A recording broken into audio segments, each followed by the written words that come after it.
The Victorian Period literature.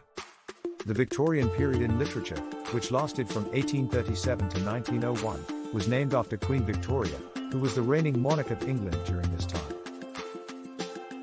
This period was marked by significant social and cultural changes, including the Industrial Revolution, urbanization, and the growth of the middle class. One of the key features of Victorian literature was its moral and social concerns. Writers of this period were often interested in exploring social issues such as poverty, class inequality, and women's rights.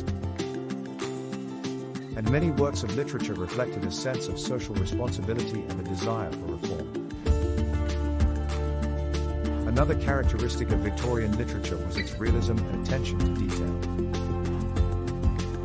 Writers of this period were often concerned with accurately depicting the world around them, and their works often featured detailed descriptions of people, places, and social customs.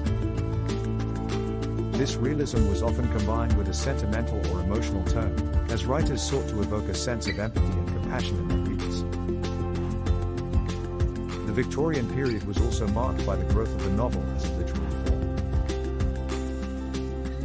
Many of the most famous novels of this period, such as Charles Dickens' Oliver Twist and Charlotte Bronte's Jane Eyre, explored social issues and the lives of ordinary people, and were often serialized in newspapers and magazines. Some of the most famous writers of the Victorian period include Charles Dickens, Charlotte Bronte, Elizabeth Gaskell, George Eliot, and Thomas Hardy, among others. These writers were known for their social consciousness, attention to detail, and ability to capture the complexities of human emotion and experience. Overall, the Victorian period in literature was a time of significant social and cultural change,